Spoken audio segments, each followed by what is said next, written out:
Okay, I get my holy roller over here now. Where all my little stuff is. I love this little thing. I think I'm gonna send Susie that. Isn't that pretty? That's one of those coloring book pages that you color, and on the back it says, "Then you will call upon me and go and pray to me, and I will listen to you, and you will seek me and find me when you search for me with all of your heart." Yeah, send that to Susie. I love that.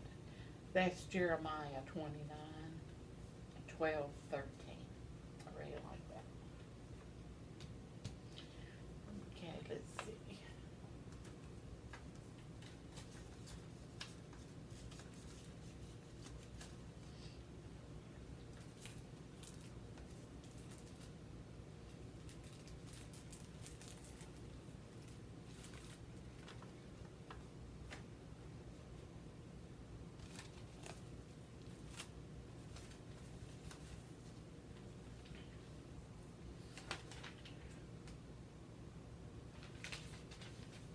These are crossword puzzles.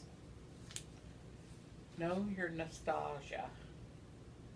Dempsey, Benny, and Palance. Spill the beans. Oh, that might be fun. Got the answers on the back too, it looks like. Let's see.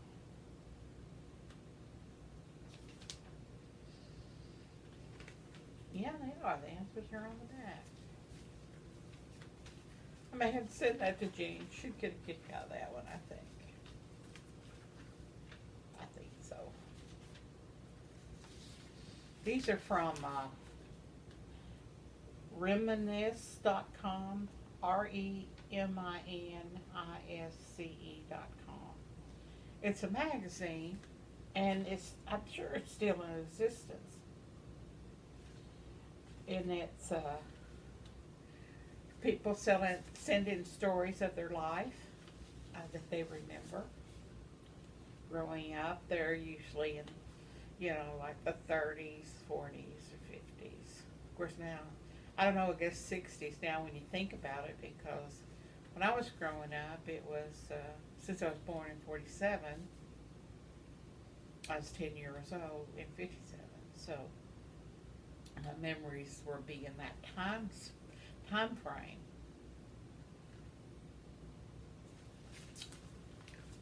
But anyway, there's stories, you send them in, and they put it in a magazine, and people really enjoy it. They have crossword puzzles, all kinds of little things that little magazines have. I wish I had a subscription to it. And I might one day be able to get ahead enough to do that. But I've got some other things I need to take care of. But I hope you're taking care of yourself. Since the day's so cold, and I don't want to stand up in my kitchen and cook. And usually that's what I do when it's cold, make a big pot of soup.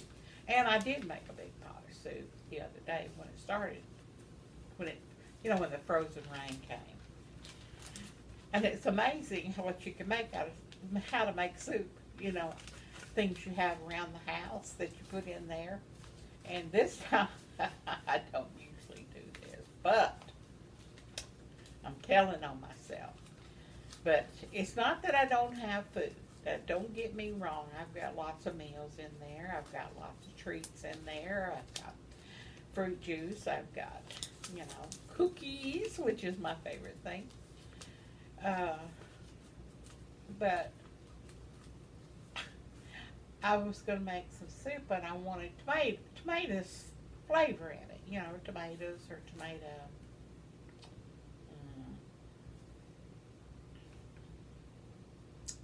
See, tomato sauce is what I really wanted, or crushed tomatoes to put in it. And because I had a hamburger patty, I was going to use that as the base. And I didn't have any tomato sauce. I said, oh my. And I said, I'm saving my fresh tomato for my pasta. I think that would be good. But so I used ragu to make. I could have made spaghetti. Of course, I could have. But I wanted soup, and I wanted tomatoes in it. That's just what I wanted. So I made me a big old pot of soup, and I put some beans and stuff in it, and potatoes and carrots. The only thing I didn't have was an onion. When you don't have an onion, it's just not quite right, is it? So I thought, well, okay, I'll use an onion powder. Well, it's really still not the same, but the soup turned out very well, especially with sort of the oregano seasonings in that ragu. And so I made some cornbread. I had some of that Mark White little bags cornbread. So I made some cornbread to go with that. And it lasted 3 days. And as it got colder and colder, I was enjoying it more and more. I did have a little Parmesan cheese I put on top of it one day, but it was good. And then I ate them with crackers too. So, you know, we just do what we do because we want to. Do what we do because we want to. Well, I'm still talking. And it's no great topic or anything except that I have a warm place. Last time it was this cold, I was living in my RV. And I was cold.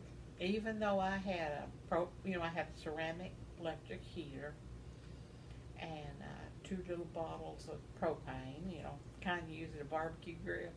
I had 2 of those to get the heat to go, which would only last 1 day or something. So I was very happy that the ceramic heater kept me warm. And what happened is, as long as the temperature was, like 60 in the house, then the propane wouldn't kick on. And if it got colder than 60, then the propane heater would kick it on. So it kept me warm at night, and I didn't have to worry, except that propane didn't last at all. That very, very expensive. When I was living in the hills, I had a propane tank. And it cost me, over $1,000 just to have propane. And I didn't cook with propane, didn't heat with, I did heat with propane because I had a wall propane heater. But, and it got really cold up in the hills and sort of isolated too, which is funny because I'm sitting here thinking I'm just as isolated here as I was up there. Except I could go run out in the yard and play and drive and stuff like that. I play work in the flower beds or move a rock or, move a plant. Silly things. I don't know. Just busy. And it would remind me this morning when I went outside to the back, I put the bird food in. I thought, yes, that's a good idea. But I could have been up in the woods, because in the woods I had bird feeders out on the deck. So in my living room, I had a huge window, overlooked all the hills through the valleys and stuff, just trees. It's beautiful. And I would go out on my deck and put bird feed up for the bird feed in the bird feeders, and then watch the birds. What really surprised me is up there. One day, I noticed an orange and black bird, pretty good size. And I said, what is that? Looks like an oriole. Well, it was an oriole. And there were quite a few, and some of my neighbors had called and said they had them on their feeders too. But you're supposed to feed them jelly and jam. And I thought, well, I got a little bit of jelly and jam. I'll just spare littles, because I know they're heading somewhere and they just need a little nourishment, move on. So I picked, let's see, what did I pick to put out there? I think it was grape because I didn't want to use my other stuff. So I put some grape jelly in a saucer and set it out there on the deck fence.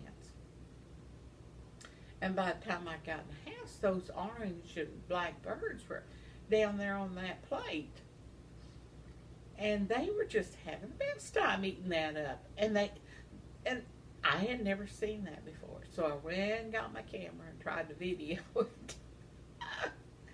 Well, I couldn't video because every time I went outside, they flew away. So I thought, okay, I'll just video through the living room window. Well, it was just enough glare that I just couldn't get a decent picture. I think I did, and I did upload it to the YouTube station. I mean, my YouTube channel. But it was really quite beautiful to see them out there in the wild.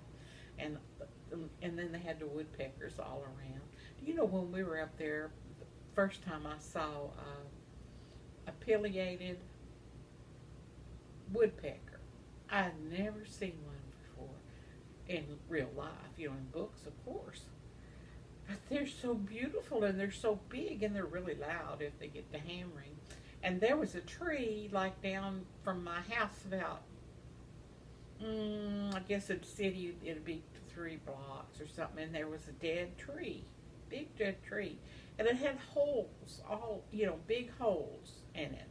And they told me that that's where the woodpeckers lived, in those holes.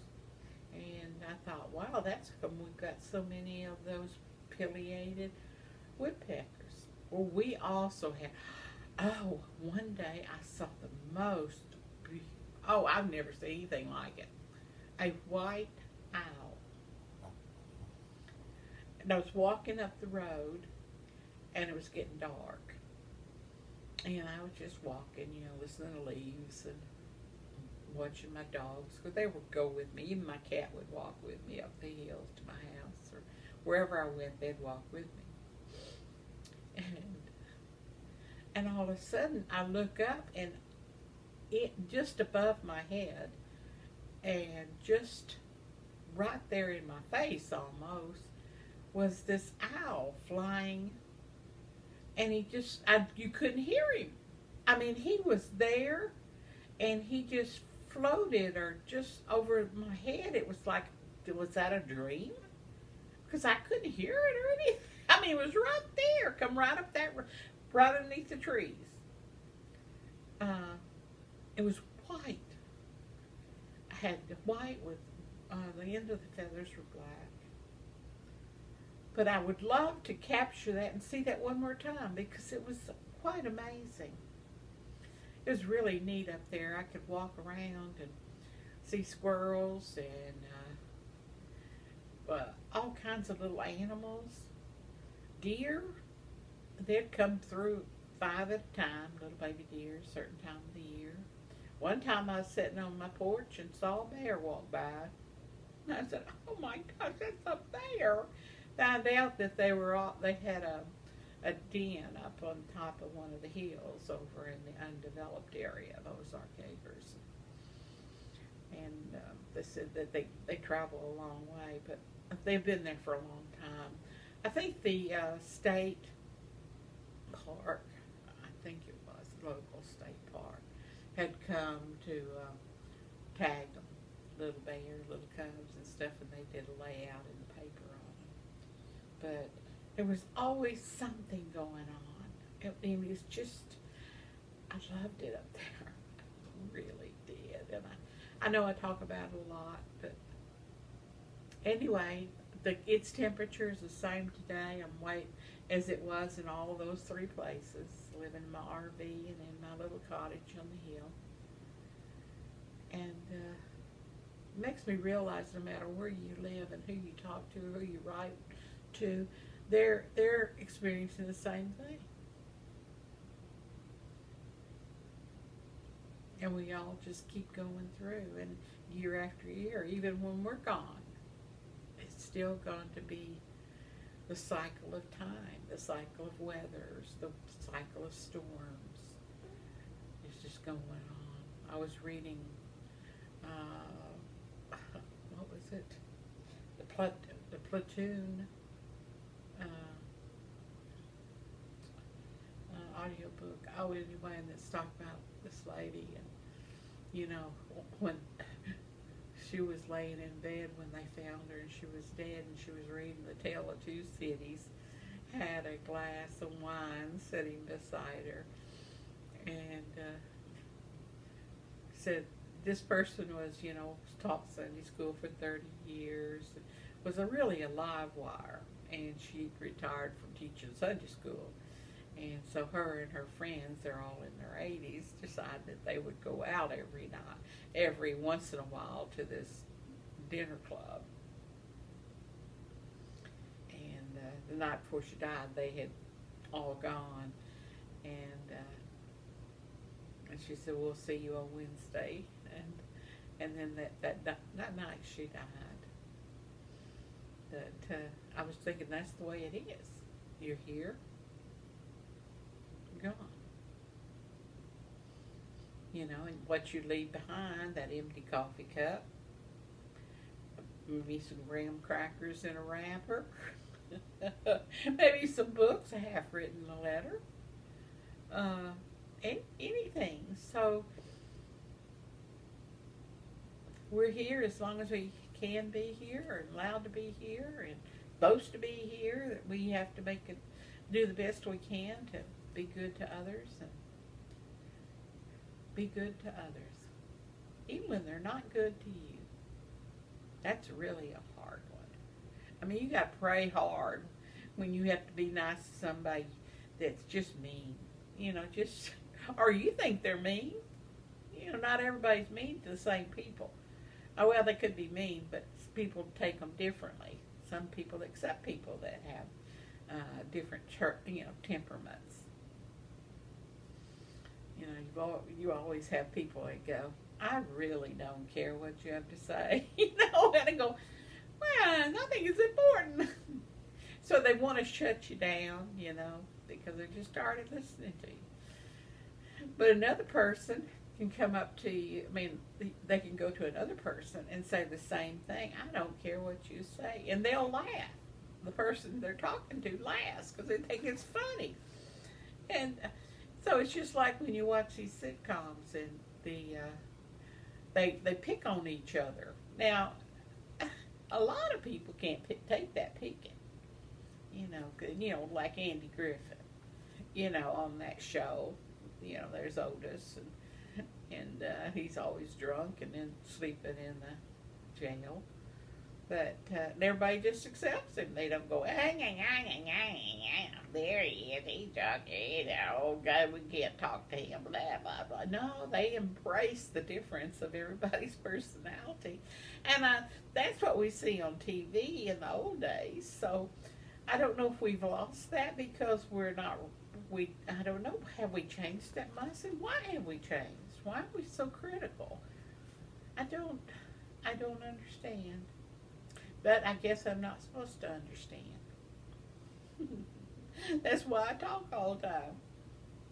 Because my mind's always asking myself questions about things. I wonder if the snow's going to come in from the north, or the south, or the east, or the west. Well, usually does it do this? How long will it snow? Wonder where the birds go when they snow. Oh, I didn't tell you. We had a really cold night when I was up in the hills.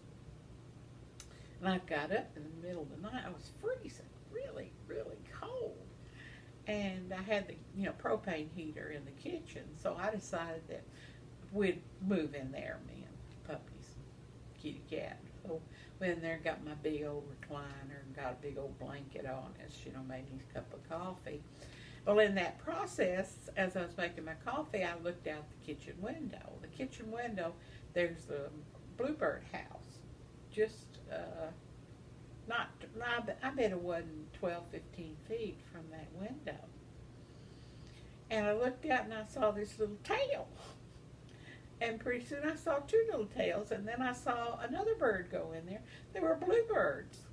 And they were all going in that little tiny house to get warm. I'd never seen it before. I said, isn't that amazing?